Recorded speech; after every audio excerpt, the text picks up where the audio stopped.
Nama saya Safana Kamalia.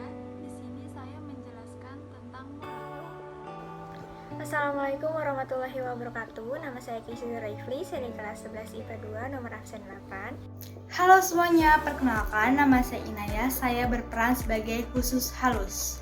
Assalamualaikum warahmatullahi wabarakatuh. Perkenalkan nama saya Dila Fani dari kelas 11 IPA 2. Di sini saya berperan sebagai usus besar. Assalamualaikum warahmatullahi wabarakatuh. Saya Hana Khadijah Kusuma, kelas 11 IPA 2, nomor absen 14. Saya sebagai Anus. pengertian mulut adalah suatu rongga terbuka tempat masuknya makanan dan air.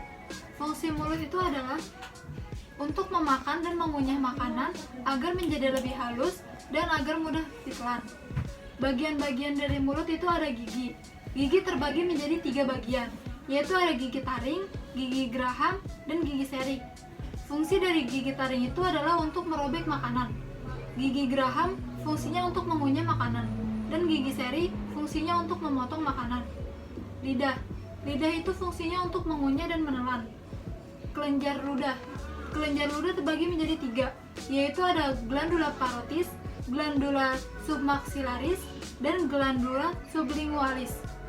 Kelenjar ludah itu fungsinya untuk melarutkan makanan dan memudahkan untuk menelan makanan. Adalah tempat pencernaan mekanik dan kimiawi. Pencernaan mekanik adalah permasaan dengan campuran makanan dengan getah lambung. Getah lambung mengandung asam klorida atau HCl agar lambung bersifat asam. Enzim pepsin mengubah protein menjadi pepton. Enzim renin mengendapkan protein kasein yang ada dalam susu. Tempat penyimpanan makanan dapat terjadi karena dinding lambung bersifat elastis. Saat dalam keadaan kosong, dinding lambung akan berlekuk-lekuk. Lambung dapat menampung 2 liter makanan atau cairan.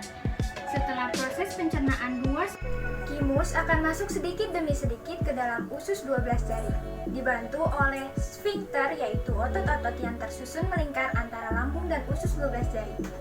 Lapisan lambung terdapat lapisan mukosa. Di dalam lapisan mukosa terdapat sel mukosa, sel chief, sel parietal, dan sel G. Yang kedua yaitu lapisan submukosa. Yang ketiga lapisan masuk. Usus berbentuk seperti tabung tipis atau selang yang digulung dan memiliki panjang 7 meter. Usus halus bagian dari saluran pencernaan yang terletak di antara lambung dan usus besar. Usus halus merupakan tempat sebagian besar proses pencernaan dan penyerapan nutrisi makanan yang terjadi. Fungsi usus halus sebagai penyerap nutrisi makanan yang telah dikonsumsi.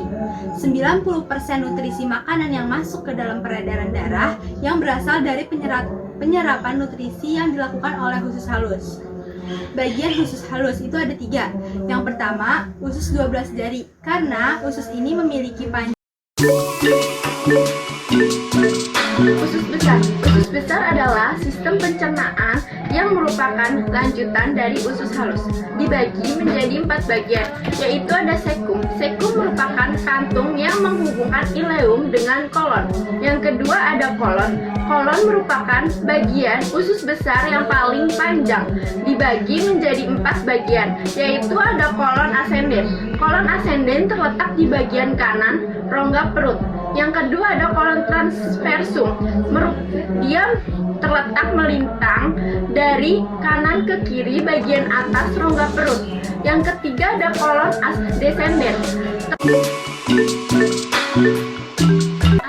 Anus adalah saluran pendek pada ujung rektum dan menjadi jalur keluarnya feses. Fungsi dari anus adalah sebagai lubang keluarnya sisa hasil pencernaan atau defekasi, yaitu feses yang tidak dibutuhkan oleh tubuh. Sebelum feses dibuang, ditampung terlebih dahulu pada bagian rektum. Otot sphincter yang menyusun rektum ada 2, yaitu otot polos dan otot plurik. Jadi proses buang air besar dilakukan dengan sadar, yaitu adanya kontraksi otot dinding pada perut. Dengan begitu diikuti dengan mengendurnya otot sphincter, anus, dan kontraksi kolon serta rektum. Dengan begitu, feses akan keluar melalui anus.